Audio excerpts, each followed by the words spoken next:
Good morning, everybody. College football Saturday. I'm Mark Drumheller here with Dave Glecter, and week 11 is going to be wild. I cannot wait for these games. Dave, we got so much to talk about this week. We had so much action last week, just monumental games shifting the landscape of college football. And I want to start with that. Obviously, Tennessee, Georgia got all the highlights, but I almost think when I look at it, and I wanted to get your opinion, you know, the fall of Nick Saban and Alabama, I think, was really like the biggest surprise of what we saw last week. And it's not something that, I was on LSU. Like, I think Alabama has not been great on the road this year, and they have some kind of weaknesses. But this was supposed to be their best team in a long time, and they're going to miss the playoffs. What was your take? Like, what surprised you more? Was it Georgia's dominance of Tennessee, or was it Alabama, losing in Death Valley and pretty much washing their season? Or was there something else that happened that maybe surprised you more? Didn't Ohio State struggle for a little while last week against Northwestern? They did, yeah. Yeah, so that might have surprised me the most. But to be honest, out of the two you flipped to me, it's Bama. I'm not that surprised that Georgia, physically dominated that Tennessee team. Tennessee's good, but it's a huge step up. Where we've seen Alabama, and I guess maybe we didn't trust it this year. They had a couple defensive snafus. Arkansas hung in the game. A&M with a bad backup quarterback. At home? Yeah, A&M game was at home. Could have scored on the last play of the game to win it. We saw some cracks in that dam, but we didn't believe it.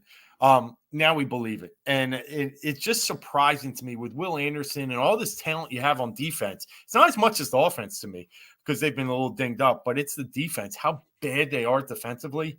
It's just eye-opening to me. I'm very surprised Alabama has 2 losses now in the SEC. Yeah. And it's, it kind of all started with like Bryce Young's injury, but I don't think that's really the whole thing. Like, I think defensively that secondary gets cooked a little bit.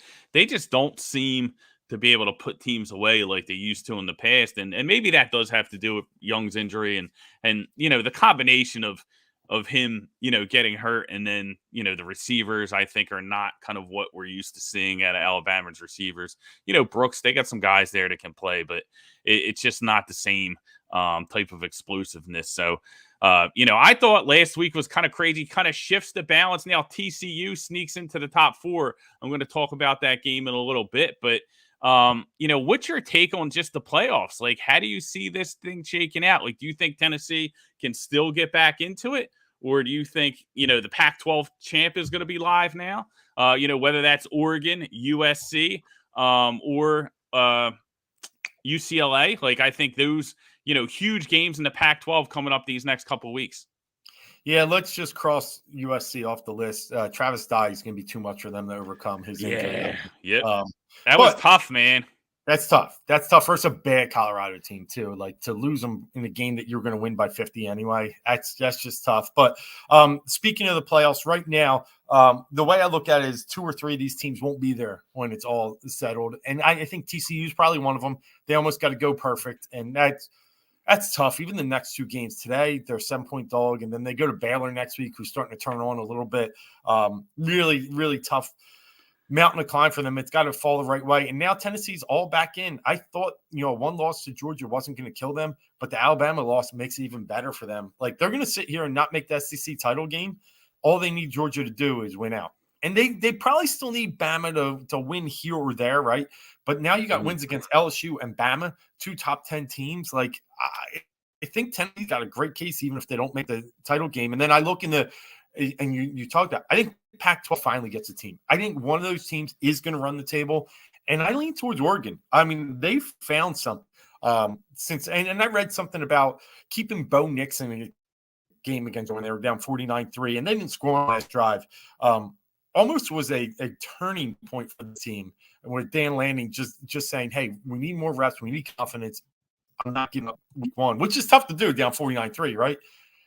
I don't know if that's the case, but they seem together. And you're watching this guy down in Miami, just that thing's lighting on fire. Cristobal, they're probably like partying that they got Lanning. Yeah. So I think Oregon's got a real shot.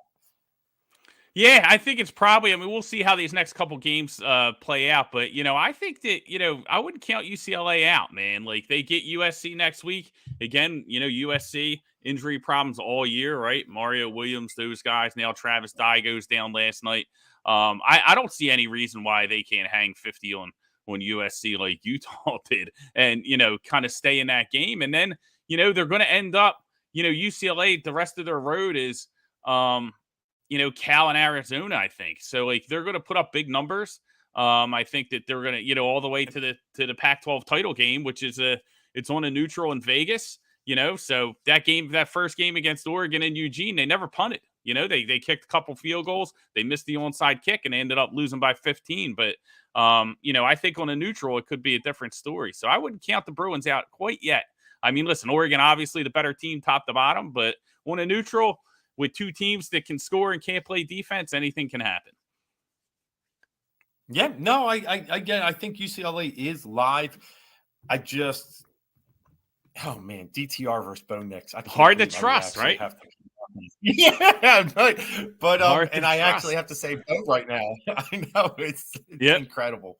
This game's incredible. Yeah, it's going to be a lot of fun, man. But let's get into the picks. That's why the people are here. And guys, everybody here, if you haven't downloaded the Sharp app, make sure you do it now. Hop into Discord. The links are below. It is truly sports betting's #1 all-in-one platform. We have the AI prediction model, daily top props, and the Sharp Report, right? Sharp Report lets you know where all the bookies are putting their money, what they need to win, leverage those bets, and also the top props are just hitting now. Now it's basketball season. Like it's just going to be popping every day, man. So get in there. The top props again, daily report, daily bets. Love it. The AI prediction model lets you know, where our models are looking for each and every game. So make sure you download the Sharp app. But Dave, I want to get into these week 11 picks. Our guy Arroyo checking in, man. Love to see it back in the chow line. I know he's pumped for the big UFC card tonight in Madison Square Garden, but let's talk week 11 college football. Dave, my first bet is going to be Tennessee. And, I think that there is a narrative out there that Tennessee is just going to, come home to Rocky Top and start up the engines and just go back to scoring 50 points again on everybody. And I don't see that happening, man. I think that this is a very tough loss to bounce back from. And I'm not a doctor. And I'm not trying to play psychologist here, right? But, this is a team that was, blowing leads in the Music City Bowl last year, right? And then all of a sudden they get thrust into national title conversations, right? And Hendon Hooker gets thrust into Heisman conversations, right? And then they beat Alabama and they're throwing the goalpost in the Tennessee River, right? They're kings of the world. Life couldn't be better. And now nobody cares about any of that because they got dominated by Georgia. They got dominated by Georgia, and they're going to need some help to get in to the college football playoffs. And they just kind of have to sit back and figure it out. And I think it's a lot for them to kind of bounce back in 1 week. I like Missouri here. It's 19 now. I got a 20.5. I would probably still play it at 19. Not as hard, but I think Missouri keeps this game close. The Missouri defense has been tough. If we remember during the season, that 26-22 loss to Georgia, they had Bulldogs fans breathing in brown paper bags. They were nervous about that game, and they did a lot of stuff defensively to where they were able to kind of neutralize what Georgia's going to be able to do. I think that they might be able to slow Tennessee down here with their pass rush. They're 3-0 against SEC opponents on the road, 3-0 against the spread against SEC opponents on the road. So I don't think this game is too big for them. I like Mizzou to go in there and keep this one close.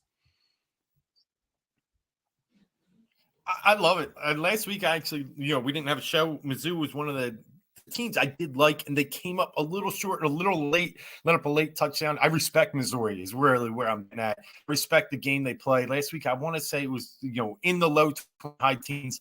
That's the type of style they want to play. So I agree with you. Their defense is a little better than probably a lot of people give them. And I think there is some hangover going on today. I like the number. I like Mizzou on that side. Good call. Yeah, I think they do. I just think this is hard for Tennessee to bounce back from, man. Like they don't have the experience. Like it's not like Alabama and Ohio State to where these teams have experience of like, hey, okay, you know what? We lost the game. We got to pick ourselves up. We're still good enough to control our own destiny, sort of thing, you know? Like they're not. Like everything came crashing down, man. And not only that, like they physically got whooped in that game. So like they're not, how they physically respond to that Mhm. I think is going to be interesting again against a Mizzou team that I think can bring the pass rush. I like Missouri here. You look on the total, 56 and a half. It opened at, we're seeing people push it to the over. That's kind of the expectation that Tennessee is just going to go out and score a million points. But I don't think so, man. I think they sputter a little bit here. I think Mizzou's the play, getting a big number. Good pick. Let's move on to your picks, Dave. Now you got one that I like as well. I mean, this is a good one. And this is, Drake May obviously putting up massive numbers, thrusting himself into the Heisman conversation. But they've done it against, some ACC competition that might not be the strongest. They take on Wake today. Where are you leaning in this one? Hey, but I mean, listen, before the season, I just got to give a little credit. I said UNC is live in that division. We had a show on the ACC, and they've come up, and looking great. It's one of those teams that you kind of play them in cycles year to year, and they were definitely a down team this year, and they found something, and they are an offensive powerhouse, leading the ACC 40 points per game. But it stops tonight. This luck, I don't want to know what you want to call it, 4-leaf clover of winning games late and lucky, it ends. Hartman's had a really rough go. I mean, Wake Forest, they pride themselves in turnover, separated them last year. 11 turnovers last 2 games. I think it all kind of comes to a halt tonight. I think Wake Forest is going to put up in the 40s, maybe 50s, and I just don't think North Carolina can finally keep up. They're good running the ball. And what's weird about Wake, they've been good against the pass, then bad against the rush. Good against the rush, bad against the pass. Tonight, I think they got to focus on the rush, contain that running game in North Carolina, contain Drake May. And I think Wake minus the 4 is a great number. Look at the last 2 games in the series, too. 59, 53, 58, 55 in the last 2 years. It's going to be fireworks, but I think Wake pulls it off.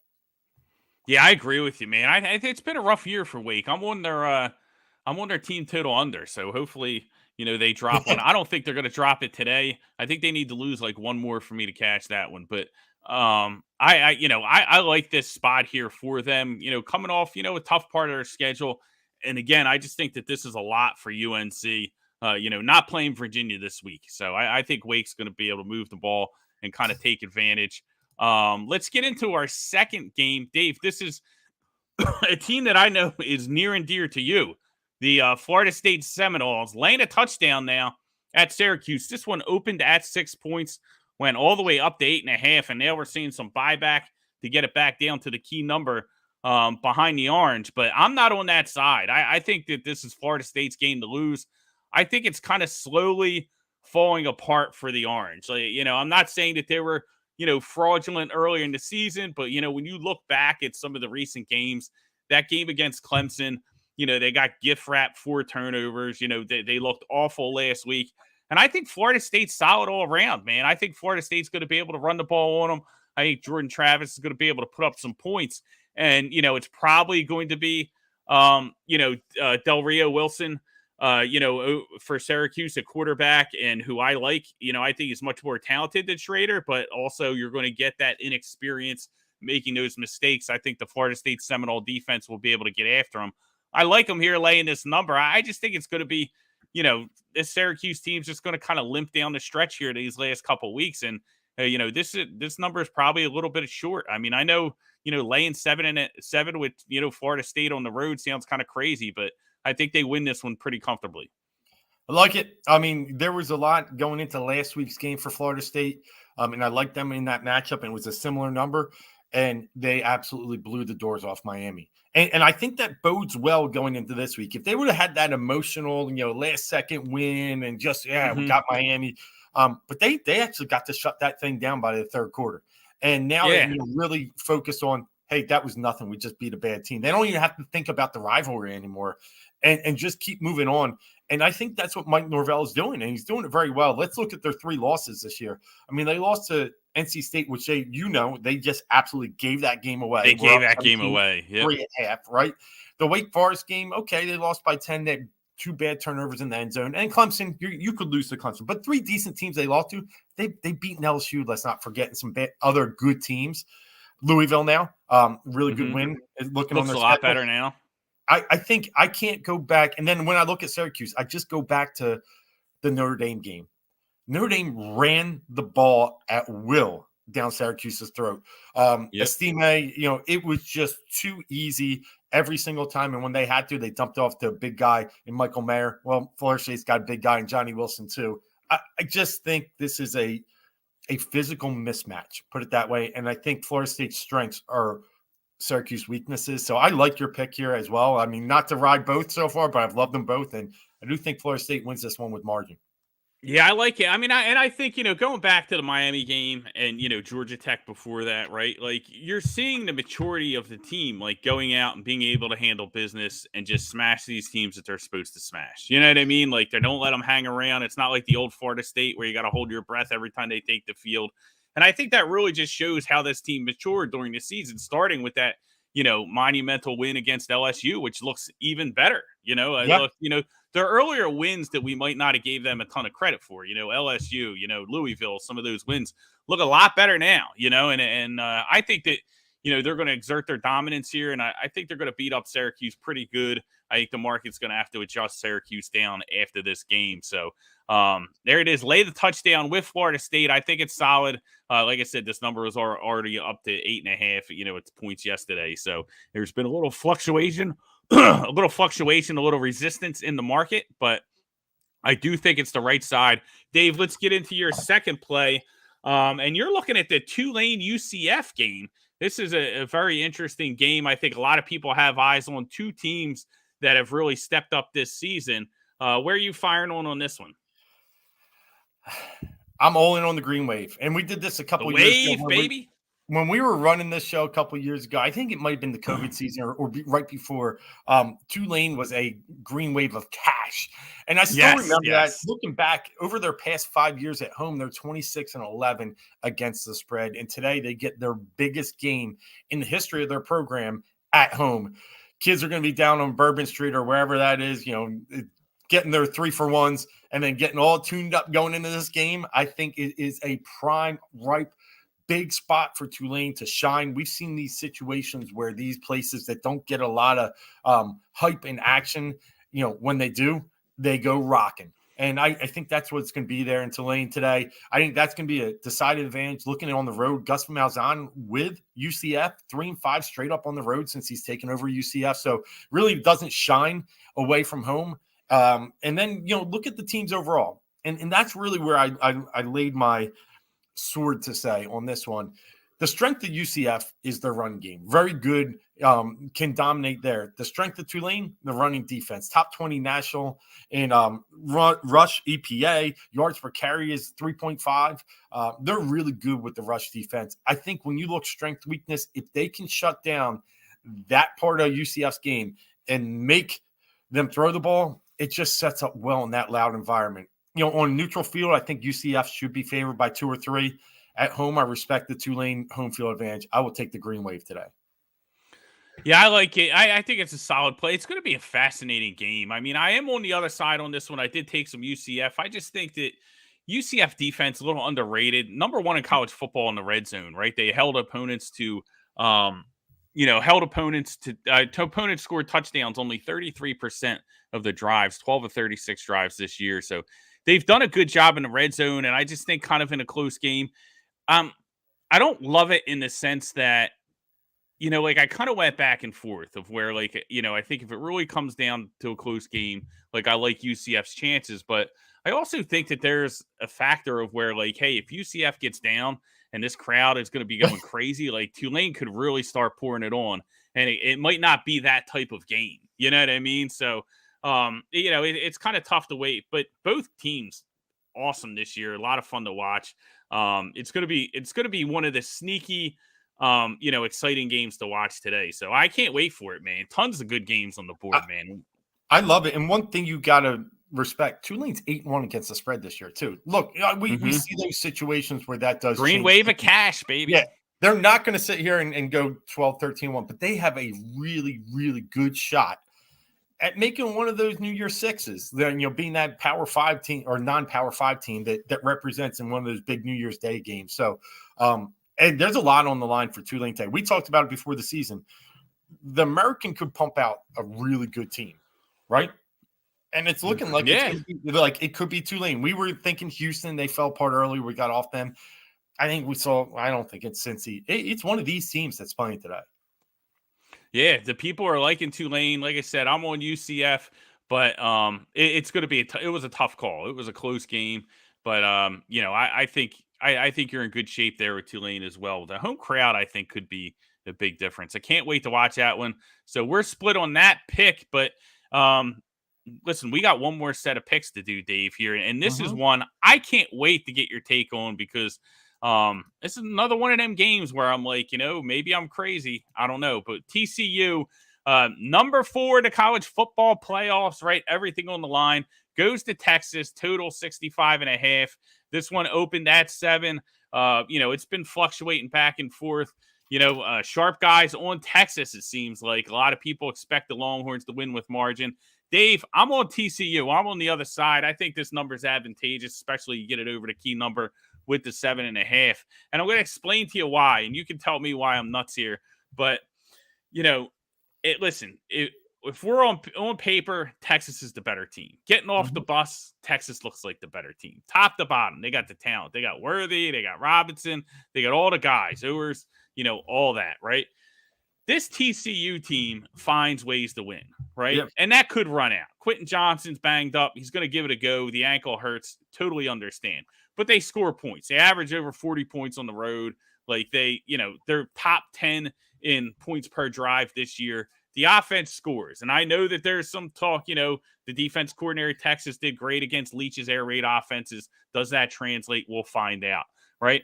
All that on-field stuff, right? You know what I do with that? I crumple it up. I throw it out the window. You know why? Because I don't lay over a touchdown with Steve Sarkisian, man. I've seen this Texas team enough, and I've seen them blow enough leads to where you don't lay this number with Texas. Like, maybe they do win with margin. Maybe they blow them off the doors. But, and you're seeing, like, a lot of people, playing, like, Texas, first half. We know why they're playing first half because they know they can't cover this full number. Like that's what that tells me, and I don't think that this Texas team, they haven't demonstrated to me that they're mature enough and able to kind of, extend leads and close doors. They always leave teams open. And this TCU offense is good enough to where if you leave the door open, they're going to come through it. They're going to put points on the board. So I'm on TCU here. I don't, if people want to tell me Texas is a better team, I'll agree with them 100%. I think TCU is going to cover this number. I'm so glad you went to this game because, from one perspective, I try and pull up some numbers, create a little model. We all do that and see where we want to, attack numbers more than attack teams. But you got to have a balance. You got to be able to pick both. And then the one model I see Texas, it should be about 2-point favorite, adding some home field advantage 4 or 5. 7.5.